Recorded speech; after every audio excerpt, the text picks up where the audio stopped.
اللہ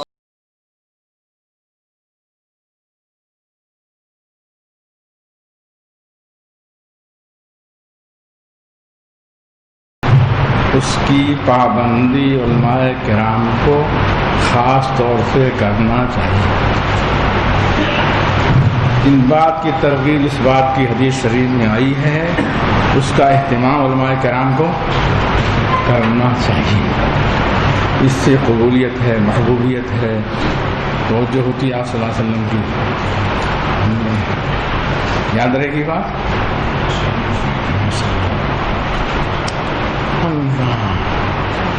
بسم اللہ الرحمن الرحیم، نحمدہ و نصلی علی رسولہ الکریم۔ کچھ سناتے پھر آپ لوگ سن بھی لیں، دونوں بات ٹھیک ہے؟ اپنے بڑے جس بات کو کہہ دیں، جی چاہے یا نہ چاہے عمل کر لینا چاہیے۔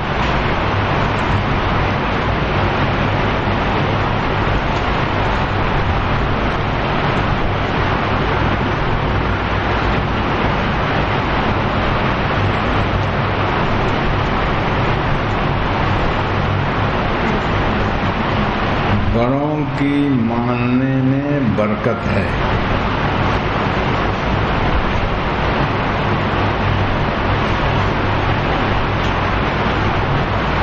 اس سے بڑوں کی شفقت ساتھ رہتی ہے، دعائیں ساتھ رہتی ہیں، ان کی توجہ ساتھ رہتی ہے۔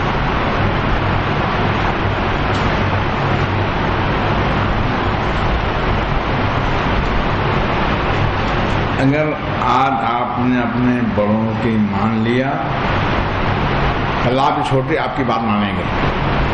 یہ ادلا بدلا کی دنیا ہے۔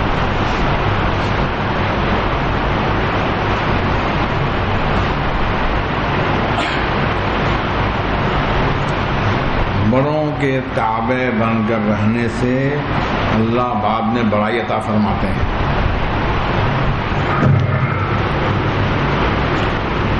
بڑوں کی بات کے مان لینے سے، تابع رہنے سے اللہ بعد میں بڑائی عطا فرماتے ہیں۔ یہ دعا کی توجہ ہوتی ہے بڑوں کی، یاد رہے گی بات۔ اپنے جذبات کو، طبیعت کو، عقل کو شریعت کے تابع رکھنا چاہیے۔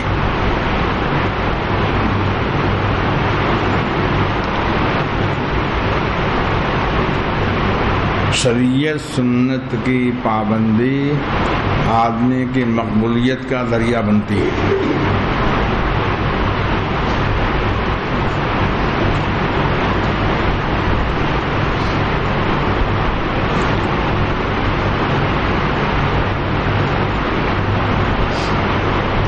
تہجد کے نماز کی پابندی کرنے کی کوشش کرنا چاہیے۔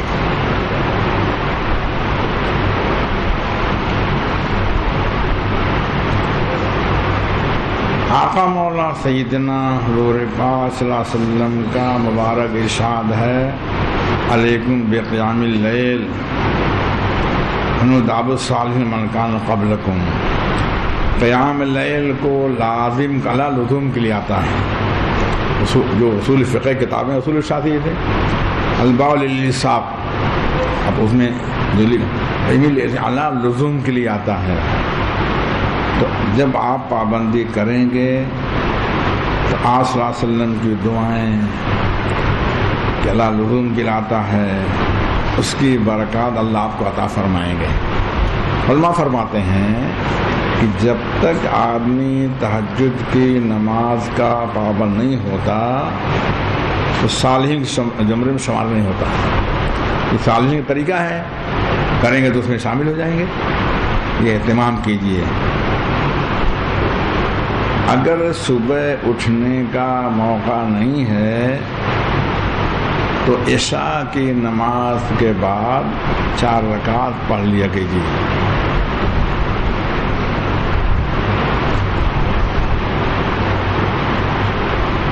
جو کام اپنے بس میں ہو آدمی کرے گا، اللہ اس کام کی توفیق دیتے ہیں، اسے نہیں ہو سکتا۔ شامل پڑھنا تہجد اپنے بس میں ہے، پابندی کریں، اللہ پھر آئندہ توفیق دیں گے، ترقی توفیق دیں گے۔ اس لیے اللہ آپ کو جزائے خیر دے، بڑوں کے مشورے سے اصلاحی کتابیں بھی مطالعہ کرتے رہیے۔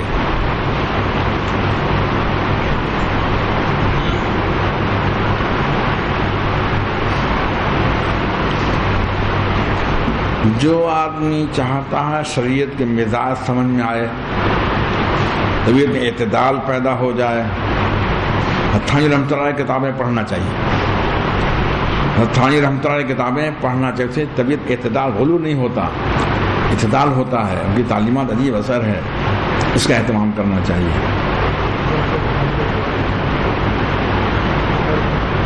علی میاں ندوی رحمۃ اللہ علیہ نے شعبان میں ندوہ کے طلبہ کی نصیحت کیا، فرمایا 4 باتیں کہتا ہوں تم سے، 4۔ اس میں ایک بات لکھا کہ میں ندویت کے باوجود تاریخ داں ہونے کی وجہ سے طبیعت میں نقد، تاریخ داں تنقید کرتے ہیں، اس میں پھر نتیجہ اخذ کرتے ہیں، تاریخ داں ہونے کی وجہ سے طبیعت میں نقد کے باوجود، تنقید کے باوجود حضرت کتابوں سے میں نے بہت استفادہ کیا۔ صاف صاف بیان، بڑے لوگ صاف بات کرتے ہیں، لگی کی بات نہیں کرتے، میں نے استفادہ کیا ان کی کتابوں سے۔ بند کر دیں، بیچ والا بند کر دیں، شور کم ہو جائے گا۔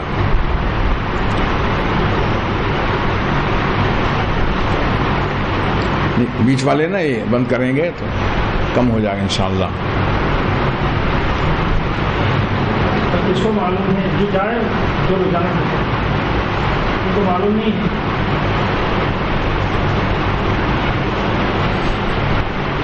یہ بھی بند کر دیں۔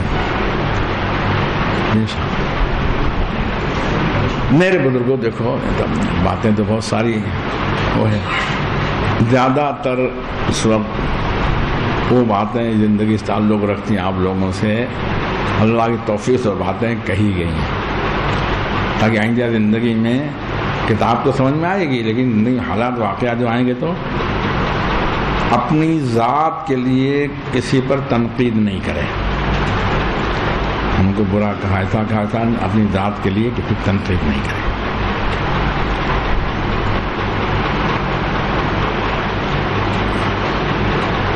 آپ جہاں کہیں رہیں، کسی حق ادائیگی میں کچھ کمی ہو جائے مقامی لوگوں کے، اپنی ذات کے لیے آپ شکایت نہیں کریں، یاد رکھیے، آپ کی عزت باقی رہے گی۔ میں قصہ سنا دیتا ہوں تاکہ بات واضح ہو جائے۔ میرے حضرت رحمۃ اللہ نے مجھ کو ایک جگہ بھیجا، وہاں کچھ طبقہ وہ تھا ہمارے تلفیت کا، کام کی ضرورت بھی وہاں تھی۔ بہرحال تو 24 رمضان تک تعلیم وہاں ہوتی تھی، پھر چھٹی ہوتی، حضرت کہاں چلا جاتا تھا میں۔ دیہات تھا، 7 آدمی کا بھاری لگی ہوئی تھی، ناشتہ کھانا شام ایک دن میں ترتیب بنا۔ اتنا اہتمام وہ لوگ کرتے تھے کہ میں گزرا، مغربات کی ضرورت ہے، بچہ کہتا امی فلاں چیز بناؤ، تو ماں کہتی جب ماں صاحب کی دعوت ہوگی تب بنائیں گے، نہیں میں تو اندھیری رات تھی ادھر سے گزرانا، اتنا اہتمام کرتے تھے۔ رمضان شریف مہینے میں تب نہ تو فریج تھا، پانی مٹی کے برتن میں پانی ٹھنڈا کیا جاتا تھا، اس وقت تو فریج وجود نہیں تھا، افطاری نہیں آئی، اپنے کمرے میں بیٹھ کے افطاری کرتا تھا، میں مسجد نہیں کرتا تھا، پتہ نہیں کس کے پاس کیا ہے کیا نہیں ہے، تب وہ دیکھیں گے نا وہاں کی افطاری آئی تھی فلاں ایسی آئی گئی ایسا آئی تھی، لوگ تبصرہ کرتے ہیں۔ اپنے کمرے میں افطاری کر کے مسجد جاتے تھے ہم، پھر مغرب پڑھ کے آتے تھے، کھانا آ جاتا تھا، کھا لیتے تھے، پھر تیاری کر کے تراویح پڑھنے جاتے تھے۔ سوکھی کھجور سخت ہوتی ہے، تب جوان سے کوئی مسئلہ نہیں تھا، ایک کھا کے پانی پی لیا، ہم اپنے کمرے میں بیٹھے رہے۔ ابھی جائیں گے لوگ کہیں گے کیا بات ہے جلدی آ گئے، کچھ تھا نہیں کیا، آیت نہیں، کچھ لائے نہیں تھا کیا، تو بچانے کے لیے شرمندگی سے ہم اپنے کمرے میں بیٹھے، وقت پر گئے، مغرب پر بابین پڑھ کے صحت تندرستی تھی، پھر آئے تو بھی نہیں آیا، عشاء کا اذان ہو گئی، مسجد میں گئے تراویح پڑھنے کے لیے. جب تراویح پڑھ کے آئے معمول پورا کر کے تو صحن پورا بھرا ہوا تھا لوگوں سے، اور ہر ایک اپنا بتایا نہیں یہ کیا ہوا، پرانی افطاری کیسے کیا، کھایا کہ نہیں کھایا. تو معلوم ہوا کہ تعلیم جو بتایا کرتا تھا نا اس سے وہ بتانا بھول گیا کہ آج آپ کے یہاں دعوت ہے. تو دعوت وہاں لوگ کہتے تھے تو معلوم نہیں گھر والوں کو تھوڑا کیا انتظام کریں گے. ہر ایک اپنے اپنے گھر سے لے آیا. تراویح کے بعد جو بھی گھر میں تھا ہر ایک لے پہنچا. اگر ہم شکایت کرتے روزہ تھے افطاری بھی نہیں آئی تو وہ عزت تھی کہ عزت اس میں ہوئی ہم نے برداشت کر لیا. لوگ کہتے تھے مولانا ہماری عزت رکھ کر گئے، ہم اصل نے بولا ہم کو فلاں جگہ جاؤ وہاں کام کرنا ہے، وہ کہتے تھے. تو آپ کو کوئی بات نرم نرم سب کو پیش آتی ہے، اس کی ناراض نہیں ہو. بہت برداشت آدمی بہت ترقی دیتی ہے، تحمل آدمی بہت ترقی دیتا ہے. ہم یاد رکھیے بات. ہماری عمر جو ہے پتہ نہیں 1948 پیدائش لکھی ہوئی اسے آج 72 سال ہو گئی اور باہری وقت گزرا. الحمدللہ کوئی آدمی اس بارے میں شکایت نہیں کر سکا. یہ آپ کی ہماری زندگی میں کام دے گی. دوسری بات یہ ہے کہ جیسے اس وقت آپ کا خلوت ہونا چاہیے. وہ کتابیں ایسے تربیت السالک ہے، اس کو پڑھیے. تربیت السالک حضرت کتاب اشرف السمانے جو ہے خالد صاحب لکھی ہے، اس کو منگا لیجیے.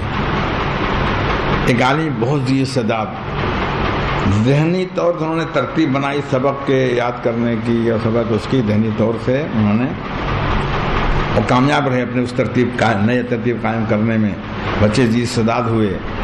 مجھ سے چونکہ بیت تھے خط لکھا کہ مجھ کو نہ عبادت کا ذوق ہے، نہ طاعت کا ذوق ہے، نہ لذت مناجات ہے.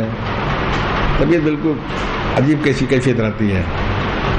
میں نے ان کو لکھا کہ آپ اشرف السمانے کتاب منگائیے، اس کا مطالعہ کیجیے. اللہ سمانے حیات ہے. خیر انہوں نے منگایا. ان کا جو خط آیا حضنی رخ بدل گیا. طبیعت ایسی جو ہے بے کیف تھی، لیکن ایسے طبیعت میں حلاوت ہے، لذت ہے، ذوق و شوق ہے اعمال کرنے میں. سمجھ نہیں آتا طبیعت ایسی اچھی ہو گئی طبیعت. پھر پوچھا ان کون سی کتاب پڑھنا ہے. ان کا شیخ کی آپ بیتی پڑھیے. آپ بیتی شیخ کی اس کو پڑھیے. کہ اس کو پڑھا تو اور طبیعت کھل گئی. تو جب بڑوں سے پوچھ کر کریں گے نا، کیونکہ اللہ باتوں کے کام دے دیتے ہیں. یہ کام آپ اس طرح کرو، باتوں کو کام دیتے ہیں. تو رہبری رہنمائی بھی اللہ فرماتے ہیں. عادت اللہ جاری ہے. آدمی جواب لکھنے بیٹھے اللہ کوئی بات دل میں ڈال دیتے ہیں، اس سے نفع مل جاتا ہے.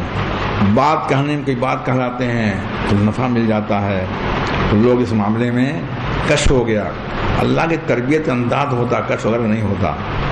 اللہ کی تربیت انداز الگ الگ ہوتا ہر ایک کے لیے. اللہ آپ کو ذائقہ خیر دے. ہم کیا کچھ باتیں ہم سنا دیں گے، اور آپ میں سے کسی کوئی بات پوچھنا ہو نا انفرادی. کل طلبہ ماشاء اللہ وہاں جو لائن لگا کے میرا اندازہ 70-75 کم تو نہیں پوچھے ہو گئے اپنی اصلاحی بات. 3 باتیں ترقی سے رکاوٹ بنتی ہیں. ایک کثر سستی کاہلی. اب پوچھیں سے کثر ہونے سستی، جس بات میں پناہ مانگی گئی ہے.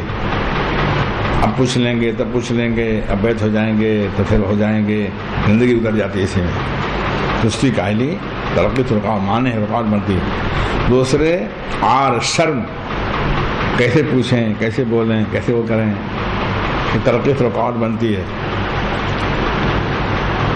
اور تیسرے استکبار، تکبر و بڑائی. شیطان میں کیا کمی تھی؟ اتنا بڑا عالم تھا، سارے مذاہب کا عالم تھا. وہ ابلیس سارے مذاہب کا عالم تھا، علم اتنا تھا. عبادت کے عالم تھا. اس کا ایک سجدہ 1000 سال کا ہوتا تھا. ایک سجدہ اتنا بڑا عبادت گزار تھا. فرماتے عالم بھی تھا اور عابد بھی تھا. کمی تھی عاشق نہیں تھا. اگر محبت ہوتی تو اللہ کی بات مان لیتا. سمجھا کہ ایک آئین کی کمی تھی اس کے اندر. علم بھی اس کا اتنا مقصود عادی رحمۃ اللہ علیہ کے 100 دلیل توڑ دیا اس نے، اتنا بڑا عالم تھا، اللہ ایک ہے توحید کیا وہ کہتے آتے دلیل توڑ دیتا تھا، اتنا بڑا عالم تھا، کی برایا اپنی بڑائی آئی اور ہمیشہ کے لیے معلوم مطلب تفسیر صابی میں نقل کیا ہے 1,00,000 سال جہنم میں جلانے کے بعد نکالا جائے گا، کہا نجات چاہتا ہاں آدم علیہ السلام تو نہیں ہے ان کی قبر میں سجدہ کر لے نجات مل جائے گی، اتنا تکبر اس کے اندر ہوگا، کہے گا بھلا جب ان کو نہیں کیا ان کی قبر کریں گے ہم، سمجھا؟ تو استکبار بڑائی چھپنے نہیں دیتی آدمی کو، اس میں آدمی ملون مردود ہو جاتا، اس لیے اللہ آپ کو جزائے خیر دے۔ نہیں سمجھ میں آتے ہیں کوئی شے کوئی ہو، اللہ دعا مانگے رہنمائی کے لیے آپ دل میں ڈال دیجئے، کس سے تعلق طے کروں، کس سے اپنا پیر بناؤں، کس سے مشورہ لوں، اللہ آپ دل میں ڈال دیجئے، اللہ جانتے ہیں آئندہ زندگی سے باتیں سارا کام دیں گے۔ آپ لوگوں میں کسی کو کچھ پوچھنا ہو ہم جی آپ مائی تو ہٹا دیتے ہیں، ہم بھی نیچے بیٹھ جاتے ہیں، ایک ایک کر کے نہیں پوچھنا اچھی بات ہے کوئی ضروری نہیں، لیکن اپنی اصلاحی بات پوچھنا ہے۔ حضرت تھانوی رحمۃ اللہ علیہ کے لوگوں میں مدرسہ بدائل العلوم کے صدر مدرس، اللہ ان کو بڑا مرتبہ مقام عطا فرمایا تھا۔ شیخ فرماتے ان کا علم کا عالم وہ تھا، اساتذہ ان سے دبتے تھے۔ شیخ فرماتے میری کتابوں نظر ثانی انہوں نے کیا، کتابوں پر نظر ثانی کیا، پاکستان مدرسہ قائم ہوا تو وہی صدر مدرس بنائے گئے۔ خط لکھتے تھے تھانوی رحمۃ اللہ علیہ کو، جواب آتا تھا، عمل کرتے تھے، خط لکھتے تھے، اپنی اصلاح سے غافل نہیں رہے۔ جب تھانہ بھون گئے ہیں حضرت فرماتے تھے کہ جب وہاں سے ایک آدمی یہاں تک گزرتا ہے ساری کیفیات مجھ پر ظاہر ہو جاتی ہیں۔ حضرت نے ان کا ہاتھ پکڑا اور وہاں سے یہاں تک لے گئے، فرمایا مولانا اگر آپ سے کوئی بیعت ہونا چاہے تو آپ بیعت کر لینا۔ کہنے لگے حضرت میں تو خود آپ سے بیعت ابھی نہیں ہوں۔ خط لکھتے رہے، اپنی اصلاح کراتے رہے، حضرت سمجھے بیعت ہو گئے ہیں، اپنا خط لکھتے تھے، مطلب میں آپ سے بیعت نہیں ہوں، فرمایا کوئی بات نہیں اب بیعت ہو جاؤ۔ خلافت پہلے ملی اور بیعت بعد میں ہوئے، ہم نے آپ اللہ نے مقام عطا فرمایا تھا، تو اپنی اصلاح سے غافل نہیں رہے، ہم آپ یاد رکھو گے ہمیشہ فکر میں اپنے بارے میں فکر میں، اور استکبار کثر یہ آدمی بہت دور پھینک دیتی ہے، اس کا اہتمام کرنا چاہیے۔ تو آپ لوگ اگر کہیں ہم یہاں بیٹھ جائیں ایک ایک سنتے رہیں کسی جو، اور جن کو نہیں کرنا تب تک کسی اور کام میں مشغول ہو جائیں، کوئی بات نہیں ہے، اپنے مطابق کر لیں، نیچے جا کے پڑھ لیں، ٹھیک رہے گی بات نہیں۔ پوچھنا کس کو کسی پوچھنا ہے، ٹھیک کہاں بیٹھ جائیں۔